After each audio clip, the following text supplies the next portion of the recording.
Hi there, Mac here from Prestige Cars Kent. This is a quick video walkthrough of our 2018 Volkswagen Golf GTE we have new in stock. This GTE is the advanced model. You can see this car is finished in black Rubin, which is a very rare and unique colour. The black Rubin paint is an optional feature. You've got the standard GTE 18-inch Marseille alloy wheels. Also some of the facelifted 2018 model exterior features. You can see the front bumper with the LED daytime running lights, some of the blue trim. You've got LED tail lights. You've got the chrome trim exhaust pipes at the rear as well. On the interior you can see you've got the checkered seats. You've got your leather-wrapped multi-function steering wheel. You have access to cruise control on the left hand side. You've got the optional sunroof available. You do have lane assist and blind spot monitoring as optional features, as well as front assist and rear traffic assist. Also voice control.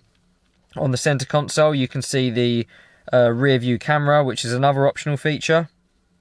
And you've also got access to DAB radio from here as standard. And lastly, you can see the optional keyless push to start button here on the center console.